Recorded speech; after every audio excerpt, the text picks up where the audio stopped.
Hey, this is Meredith's husband. I've got some SEO advice for you, but I'm going to keep it really simple so that you can understand it, so it makes sense, and most importantly, so you can actually use it.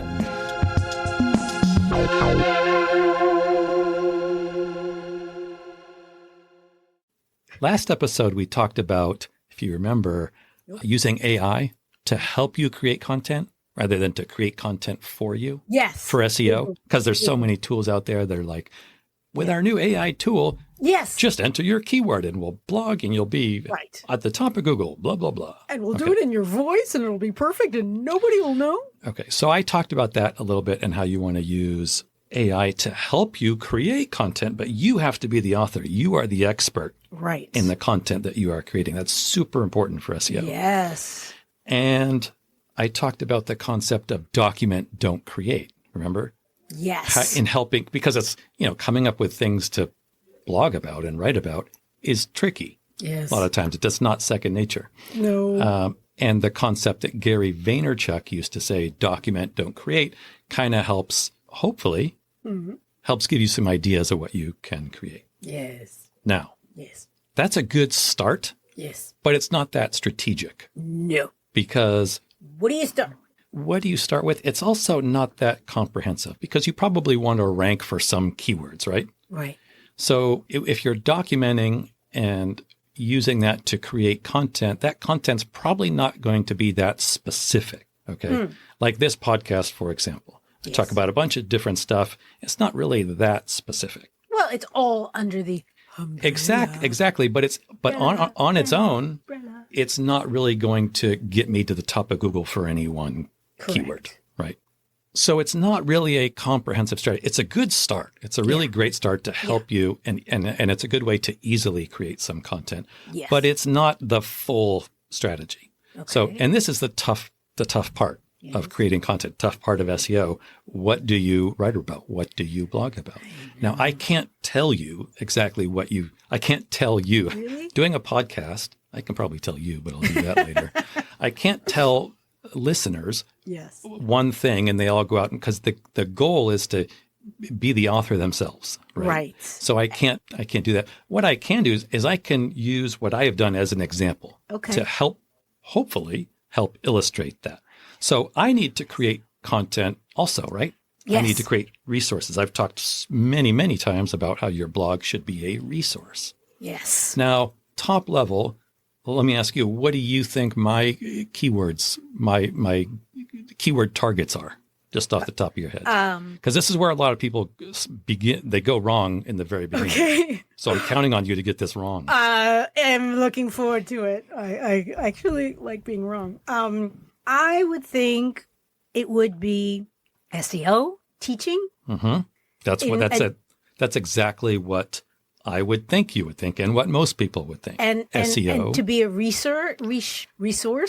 SEO for, in this case, photographers. But SEO, to be honest, everything that we're talking about here really applies to local business owners. There's some specifics to photographers, but really all these concepts would apply to almost any website outside of e-commerce websites. Correct. And especially local business. We talk about that a lot, and even more so photographers. Yes. So SEO for photographers, is what I was expecting you to say. No, but I think just SEO because it could be applicable to anybody. Secretly. So when I look at my analytics and what keywords are bringing me the most traffic, none of those are anywhere near the top, nor are they my objectives. Really? So see, it's good being wrong this time. Yeah. Because now we learn. Yeah. So to create a resource, and again, this is the tough part, I need to go outside of, I need to think about the people who need SEO for photography or SEO for local business. What are they likely doing?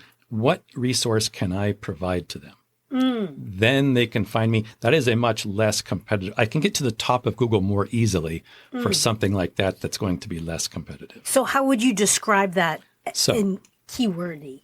I'm going to show you, or I'm going to tell you in just a second. Exciting. My top keywords are things like pages with unminified JavaScript and CSS files. It's one of my top keywords. What? Exactly. What? That specifically is unminified.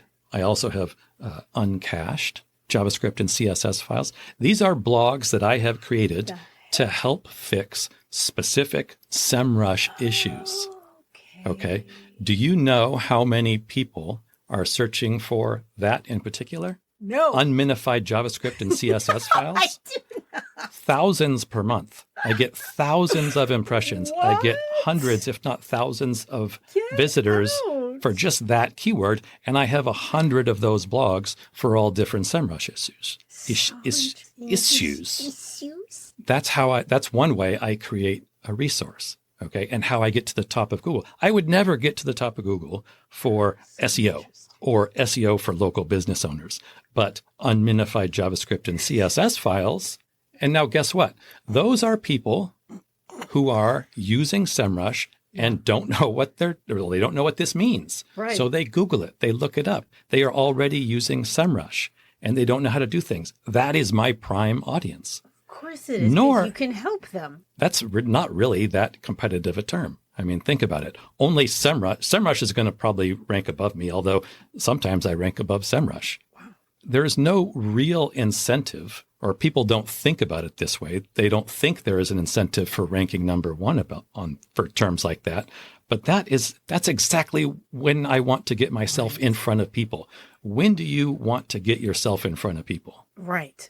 Oh, you're asking me when people? Oh, no, I'm asking the listener. The listener. That's what you want to blog about. That's how you can create a resource. That makes sense. And how I came up with this idea is from listening to Gary Vaynerchuk when he said, document, don't create. I'm like, this took me a long time to figure out, to be honest. Of course. I'm still trying to figure out unminified JavaScript. Yeah, you don't have to. You see, I have a blog that if you were to Google it, you would end up on my blog.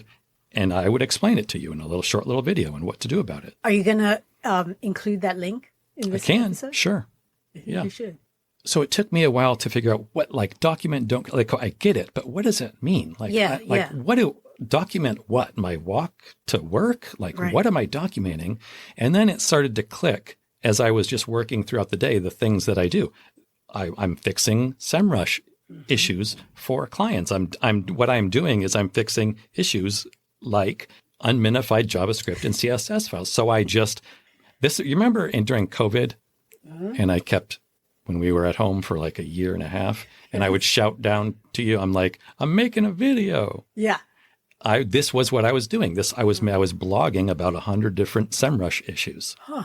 And I put that on a new blog, just as a test. Right. And I launched a new website, just a blog. I didn't do any SEO. I didn't try to do any promotion of any sort. Yeah. 12 months later, that blog was getting almost 5,000 visitors a month. Wow. Without doing anything. You're so smart. Anyway, that's just to help illustrate smart. And I got nothing from it. I ended up taking that blog down and then creating it in my new one.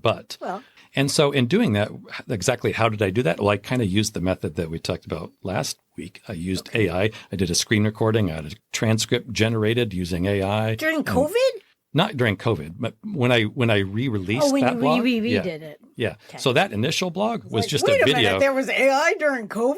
ChatGPT? There was, but we didn't know about it. We didn't know yet. When I incorporated that blog onto my actual website is when I started using AI. Give me a blog, take the transcript, create a blog, create a bullet list, key points to remember, et cetera, et cetera. And so I used AI to help with that content, but not create the content for me. Okay. Now, I'm not saying you got to go out and blog about minifying JavaScript, but what is it that you do during the day that your target audience might find helpful? Look at elephants. Okay, that might make a good resource. Oh, you want to hear a funny story? Yes. It's not that funny. I thought it was funny. I was doing something like this earlier in the week, and part of what I do is I use the tool that I use to shoot videos. It also generates a transcript. Oh, wow! And all of a sudden, for one of my videos, it didn't work. And I was like, okay. But I have there's so many tools out there that automatically generate transcripts. I'll just use another one. Used another one. It didn't work. I'm like, well, that's funny. So I went out, found some other tools that I could use. Didn't work. I took it out. I put it straight into ChatGPT. didn't work. What? Nothing worked for that day. Every single tool out there that I could, no, not every single tool, but all the tools that I could find that would automatically generate a transcript from a video, none of them work.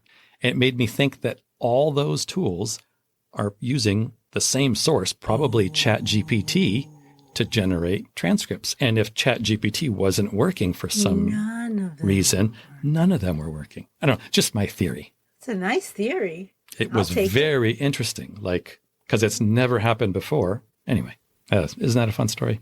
I wouldn't say funny, but I would say interesting. So the thing to remember here, like this is still tough in that you got to, crack the code of how do you use the concept of document, don't create. Right. Yeah, at least for me anyway, it was difficult to put that into practice. And because you think like, is anybody really going to care about this? But you figure if you care about it, someone else is going to care. I mean, I can't tell you how many people around the world are using SEMrush. Like I get visitors from all countries around the world. Cool. So there's a bunch of people out there searching for those things. And I kind of, to be honest, I kind of stumbled across this by accident. That's a cool idea. Does that help illustrate the concept for you? Okay. Yes. Then I'm hopeful that it also helps other people. Well, hey, thank you so much for listening. We really hope that you find this helpful and useful. And if you do, what you could do for us as a thanks would be to, drumroll please, leave a review. Yes, everybody says it, I know, but it really does make a difference. Take 3 seconds, leave as many stars, say something really nice about what you like about the podcast and maybe why other people would like it. It would mean the world to us, especially my husband. That better? All right, I'm going to try one where I'm not going to be charming.